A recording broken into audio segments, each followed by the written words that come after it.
Religion is everywhere in our world. Whether you're Christian, Jewish, Hindu, Buddhist, Muslim, atheist, or just not sure, religion has affected you somehow in your life, for good or bad. Yet no matter your beliefs, it's hard to deny that no single person has influenced the Western world more than Jesus of Nazareth. Yet, depending on your cultural and religious background, your perception of Jesus, of his life and of his teachings can vary tremendously. Because of that, we find ourselves in a world with many vastly different pictures of Jesus. How could one man inspire all of this? Either he had the most schizophrenic philosophy ever, or somewhere along the way, our picture of him changed. The reality is, most of the world's different views of Jesus are based on layer after layer of thousands of years of religious traditions, cultural practices, and philosophical ideas. So how do we cut through all of that? How do we peel all of these layers back?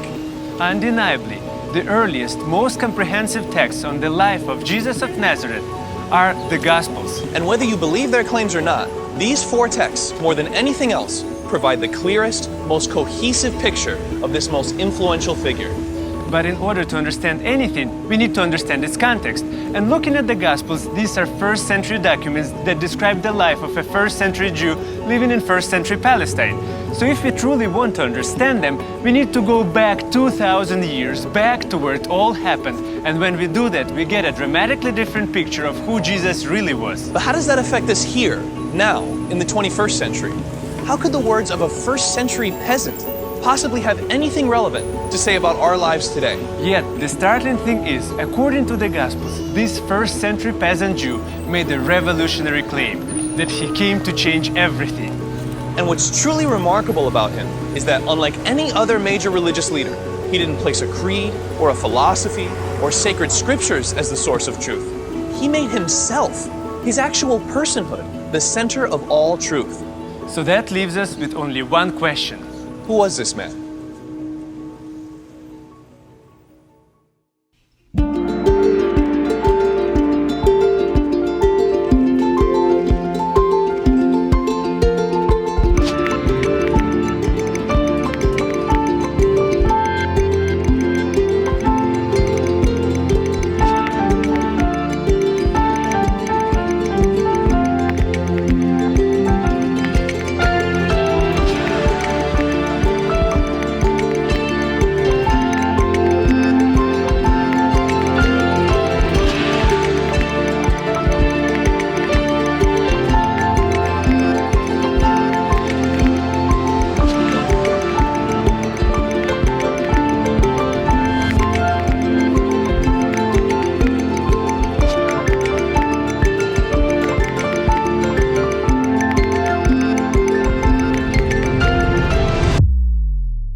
My name is Oleg, and to find out who Jesus really was, I need to go back to where it all happened. That's why I'm in Israel, to walk where Jesus walked, to explore the world he lived in, and to uncover a clearer picture of the original Jesus, the Jesus of the Gospels.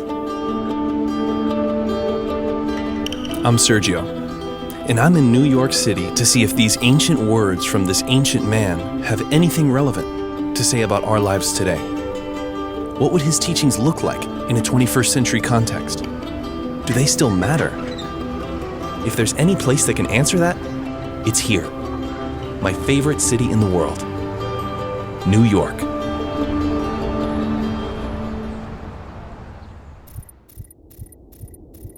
The Jesus of the Gospels fills many different roles. But before going into them, one thing that cannot be ignored is that despite many of their grander claims as to who Jesus was, the 4 Gospels all present Jesus as a man. Almost every scholar would agree that the 4 Gospels in the Christian Bible are the 4 earliest written accounts of the life of Jesus of Nazareth. But they're not the only accounts of his life. More and more gospel accounts continued to appear in the centuries following the writing of the first 4 Gospels. And when you examine them, One thing that immediately jumps out is that they present a much less grounded portrait of Jesus. The first four Gospels present a man. The later Gospels, in their turn, significantly diminish this aspect of Jesus. For example, the Infancy Gospel of Thomas contains fantastical stories about the early life of Jesus. One of them depicts a scene of a 5-year-old Jesus sitting by the ford of a brook, the waters of which he could control with his words. And as he sits there playfully making sparrows out of clay, some men come, including his father Joseph, to admonish him for breaking the Sabbath. Suddenly, the young Jesus claps his hands and the clay birds instantly come to life and fly away chirping.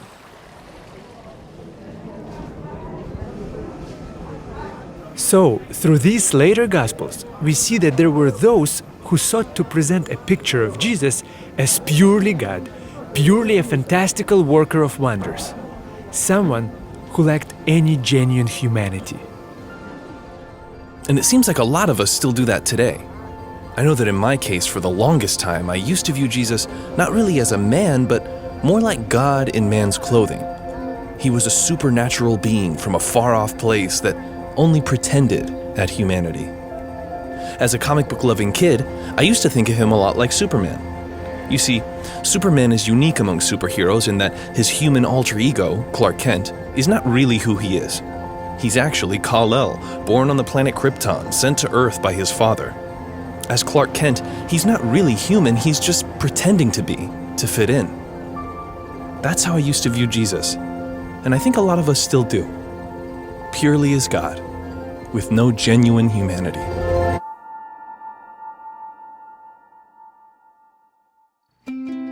But the Jesus of the earliest four Gospels looks a little different from that. They present a much more grounded, down-to-earth, relatable Jesus.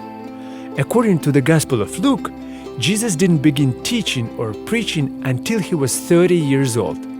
In fact, according to the first Gospel ever written, the Gospel of Mark, we see that when Jesus started teaching and preaching, those who knew him well were surprised and caught off guard, because they knew him as a regular guy, with a regular family and a regular job.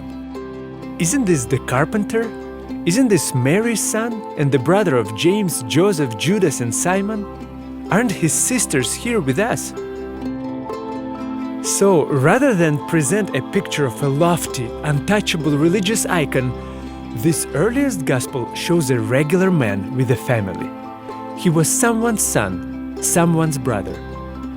More than that, the people of his town were surprised to be taught by someone who spent his days performing grueling, back-breaking work.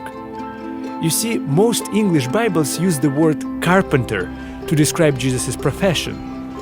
But the Gospels were originally written in Greek, and the Greek word used here that is oftentimes translated as carpenter is tekton. And the word tekton is used to describe manual labor, primarily with stone, metal, and wood. So, before Jesus was anything else, the Gospels describe him as a regular man, a tekton, a construction worker. New York is one of the greatest cities in the world, but it didn't get this way all by itself. All of the amazing buildings and structures in this city, they were all conceived by brilliant minds born of incredible ingenuity, but they were built by the hands of construction workers. They're who built this city. Even with all of its art and culture and commerce, at its heart, I think of New York as a blue-collar city, built by blue-collar people. And first and foremost, that's who the Jesus of the Gospels was, a blue-collar guy. This is the city of Sepphoris, and almost certainly, Jesus would have worked on building this city. You see, in the beginning of the 1st century, Sepphoris was the capital of Galilee. And right around the time Jesus was born, Romans set fire to the city. Sepphoris was about 3 miles from Nazareth, the village where Jesus grew up. So, for a young man from Nazareth, working his trade as a builder or construction worker, living so close to a city undergoing major reconstruction, this would be the place to go find work. excavations have revealed a city that is very well preserved, looking much as it would have in the 1st century. And it's safe to assume that some of these very stones would have been placed and hewn and touched by Jesus himself. In walking through downtown Manhattan, I came across these guys. Carpenters Union, we're 118. Their union represents just about any kind of construction or building work you can imagine. From dock builders, timbermen, scaffold, sheetrock framing, woodwork, computer flooring, ceilings. They were there in protest for a labor dispute because a company based in that building had labor practices that they felt were damaging to the quality of life for all construction workers in New York. That wants to exploit their workers and pay them very low, under area standards wages and no benefits, and we're against that. Basically, they felt that the rich and powerful were exploiting their workers. And in talking to Jerry and Anthony, there was no mistaking the passion for what they do, for what all working-class, blue-collar New Yorkers do. We work hard for our money. It's a noble cause, noble trade. The laborers, the elevator people, the plumbers, the electricians. This is all honorable trades. It's blood, sweat, and tears that goes into building these projects. In listening to them talk about their craft, one thing was very clear. These guys care about what they do. They're proud of it, and they know how important it is to this city. It's interesting to think that this is the same kind of work that Jesus did. Yet, as vital as their work is, I have a hard time imagining someone like Jerry or Anthony suddenly deciding to quit their job and roam the streets of the city saying things like, "Deny yourselves and follow me," like Jesus did. How would a construction worker go about starting one of the largest movements in the history of the world?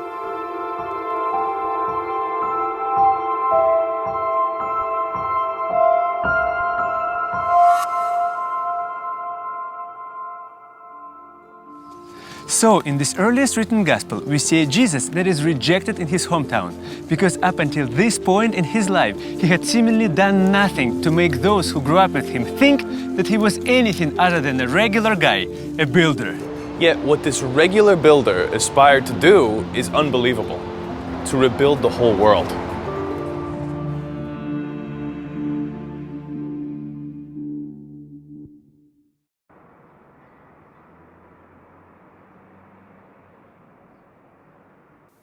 When I think of a sacred text, I tend to think of a collection of moral or philosophical teachings, fundamental principles, or some sort of code of ethics.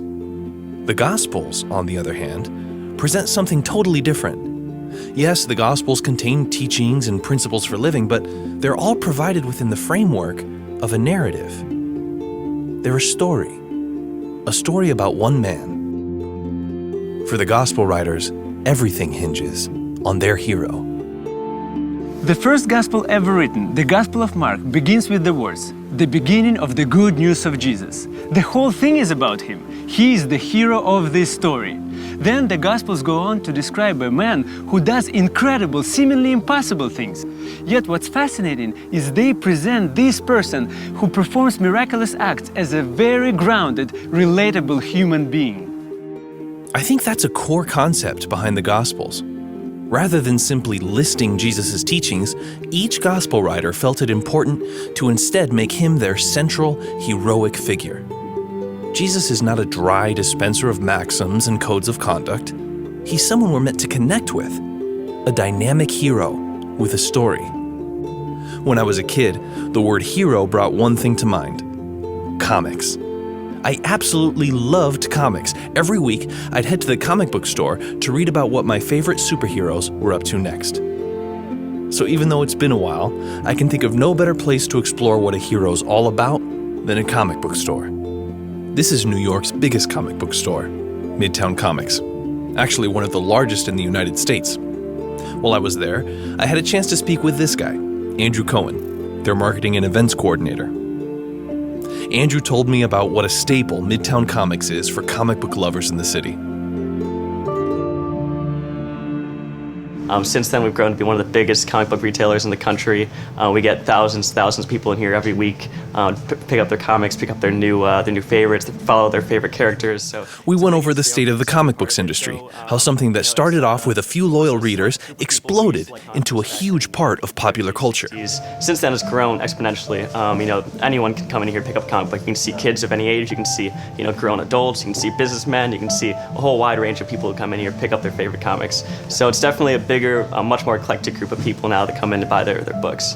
And as that clientele has gotten more eclectic, so have the range of available comics. Midtown Comics has an enormous selection and an impressive variety of genres and subject matter, including some you might not expect to see. But there's new indie comics coming out, cover a whole wide range of spectrums. But when you get down to it, most comics share a certain similar quality. The comic book industry is always going to be focused on, like we like to say, men in tights, which are basically superheroes. And when you look at these superheroes, everything from their extravagant costumes to their spectacular powers, they could not seem more different from us. And that probably has something to do with their initial appeal, but what's unique about comics as a medium is they're able to tell stories over a very large period of time. In some cases, literally decades, through the perspectives of many different writers. And that's something Andrew highlights as vital to why passionate readers keep coming back to their favorite comic books. These fantastical, spectacular superheroes are able to develop a richness and depth of character that would not be possible without the many different perspectives that comics allow for. Thor is now a woman. Things are always going to change, and it's always going to be a different perspective on a character, and that's what people like, is to see these different perspectives on their favorite characters. If you can look at a hero from more than one angle, that's when they really come alive. And that's what's so significant about the Gospel's depiction of Jesus. You're not just getting the perspective of one person, but several. And this multi-layered perspective of the Gospels helps to compose a rich picture of their hero and his personality that we would not have had there only been one Gospel. These different accounts come together to form a dynamic, complex hero with a depth of personality that is truly lifelike. For instance, Jesus is portrayed as a humble man working as a blue-collar worker, a tecton. Yet, his humility does not translate to weakness. Instead, we see moments where Jesus displays intense boldness, even anger in the face of injustice. Such as the time when he wreaks havoc in the temple to cleanse the religious heart of a community that was exploiting its people. He is also portrayed as being extremely likable and sociable. Jesus frequently appears at weddings, dinners, and other social events. In fact, he does this so much that some religious leaders of his time accuse him of being a drunk and a glutton. He was also criticized because he socialized with outsiders like tax collectors, sinners, and prostitutes. And throughout the Gospels, Jesus does show a tremendous amount of concern for those ignored and hated by his peers.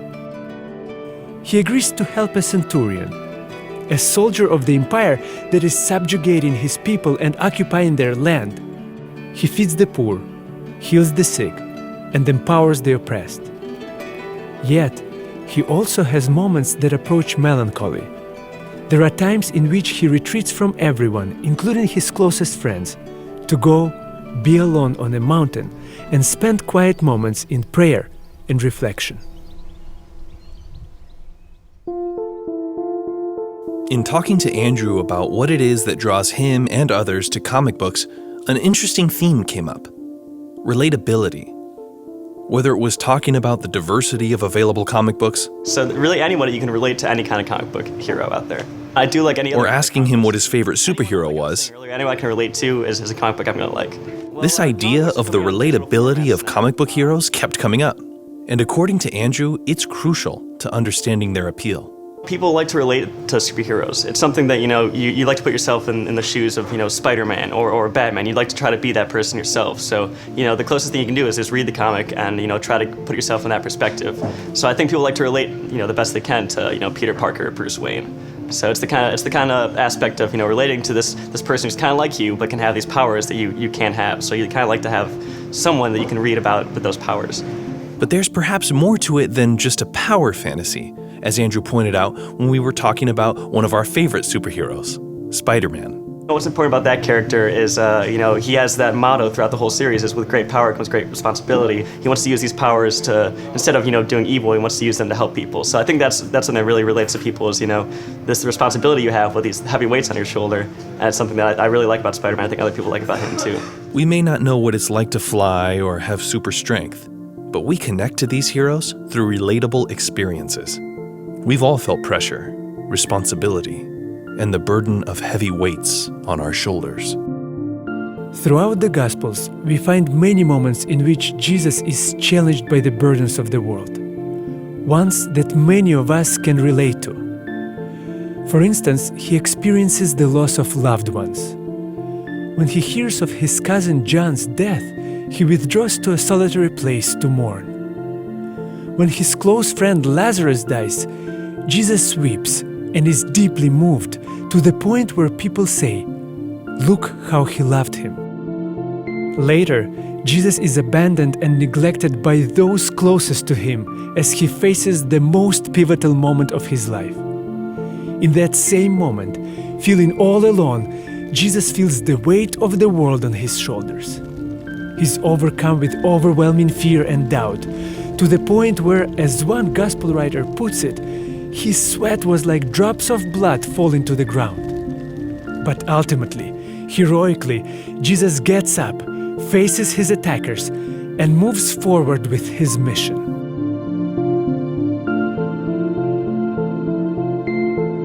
Midtown Comics is a monument to the power of comic books. And that power comes from their heroes. Characters that are larger than life, that perform spectacular feats in impossible scenarios, and yet, at least in the best comics, are also grounded and relatable at the same time. That's how people are able to connect to them, and why they have such passionate fans. The Gospels also present a relatable human character that does seemingly impossible, spectacular things, one that they invite you to connect with. But they do something else that can be really hard to believe. Something that puts them in a completely different genre from most comic books. They present it all as something that actually happened. They're written by people who claim to have either witnessed these events themselves or have spoken with those who did. There's no escapism here, no fantastical presentation style. This is a story that has real people and happens in real places. Capernaum, the Jordan River, Caesarea, the Sea of Galilee, Jerusalem. These are all real places detailed in the Gospels. But not all of the places detailed in the Gospels were always thought to have actually existed. For instance, in the Gospel of John, there is a story of Jesus healing a man who had been crippled for 38 years at the pool of Bethesda. For years, many would cite this story as an example of why the Gospel narratives could not be authentic. You see, there was no pool of Bethesda. It must have been a fictional place invented by John, who wrote about 50-60 years after Jesus' death. But then, in the late 19th century, archaeologists excavated this place and found a pool, the Pool of Asclepius, which was better known among Jews as the Pool of Bethesda.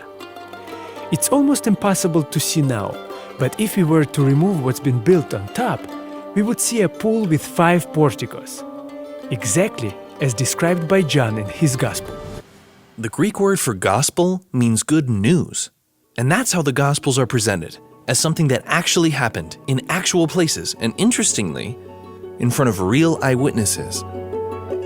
There are more than 40 people mentioned directly by name in the Gospels, and more than 50 are referenced by their title and/or where they lived. Many of these people were witnesses to miracles of Jesus, and most would have been alive during the time the Gospels were written. The first readers of the Gospels could have and would have been familiar with some of these people, and they would have been able to talk to them about the events described in the Gospels. The Gospels provide a rich, nuanced depiction of their hero.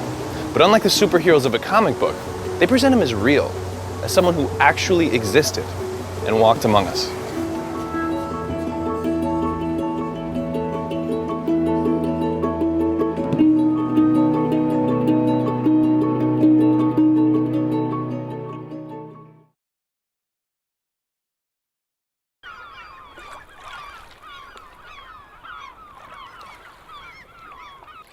The Jesus of the Gospels possesses extremely human qualities. He had a blue-collar job.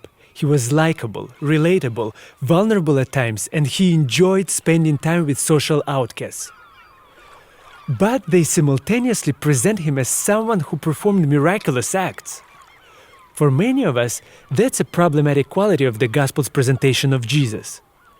But almost every historian and scholar would agree Jesus existed. So, what do we do about these difficult, harder to believe elements of the Gospel narrative? One way to handle that is to do what Thomas Jefferson did. Just cut them out. Thomas Jefferson once described Jesus' teachings as the most sublime and benevolent code of morals which has ever been offered to man. But he was also a man of reason and couldn't accept the less empirically provable aspects of the gospel narrative, such as Jesus' miracles and the resurrection. To him, those were simply crude expressions of the gospel writers' misconceptions about Jesus. So Jefferson decided to basically create his own gospel. It's commonly referred to as the Jefferson Bible, but he called it the Life and Morals of Jesus of Nazareth. Done for his own personal study, it's a project that took him years to finish. To put it together, he used a razor to cut out portions of all 4 Gospels and place them together in chronological order, compiled in 4 different languages for reference. But if you try the project out yourself, you quickly notice that in order to remove the so-called miraculous elements of the Gospels, Jefferson really had to bend over backwards to include some of these teachings that were so precious to him. You see, in the 4 Gospels, many of Jesus' teachings and moral lessons are contained within and around a miracle story. So in order to keep his collection of teachings intact, Jefferson would often have to cut off one gospel writer mid-sentence and finish it with a passage from a different gospel, one taken from an entirely different context written by a totally different writer. The result is an interesting collection of teachings and a fascinating insight into the mind of one of America's greatest thinkers. But the Jefferson Bible reads similarly to how it was put together, chopped up. The narrative and thematic flow of the Gospels just isn't there, and its picture of Jesus feels incomplete by comparison. Jefferson's Bible, in effect, took the Gospels and made them like many other religious writings, a collection of teachings. Sure, it contains an abbreviated portrait of this man and the beautiful teachings that continue to benefit humanity to this day. But that's just the point. Where else besides the Gospels do we find these teachings of Jesus? And in these Gospels, this portrait of Jesus the man is inexorably tied to their portrait of Jesus as something more.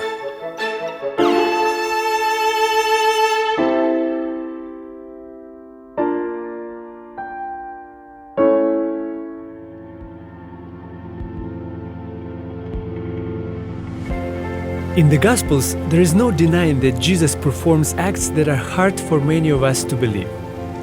Yet, interestingly, Jesus' miraculous actions are woven into a believable, credible narrative that is totally unlike anything from its era. The Gospels are filled with stories in which their human, even vulnerable hero moves through actual, existing environments and interacts with real people that have authentic reactions to what's happening. One such example takes place here, in the Sea of Galilee. The scene begins with Jesus deciding to cross the lake with his disciples in their small boat. But as still happens out on the Sea of Galilee, the weather turns. Soon a fierce storm arises. The waves are crashing into their small boat faster than they can get it out, and it begins to fill with water. Throughout this, Jesus is so tired and worn down from the day's work that he is still asleep in the back, resting his head on a cushion. His disciples are understandably panicked. They wake him up and shout, "Don't you care that we are going to drown?" Jesus wakes up, tells the waves to be still, and suddenly the wind stops. There was calm. Then Jesus turns to them with an unusual question. "Why are you afraid?" The disciples are absolutely terrified. They can't believe what they've just seen. As superstitious fishermen, they believe demons and dark spirits dwell beneath the murky waters that this tired man has just somehow commanded into silence. They ask themselves, who is this man? This is the central question behind the Gospels. Every story, every word moves with purpose and intensity towards answering it. Everything we find in the Gospels is there for a reason. The closing words of the final Gospel, the Gospel of John, reference this saying. Jesus did many other things as well. If every one of them were written down, I suppose that even the whole world would not have room for the books that would be written.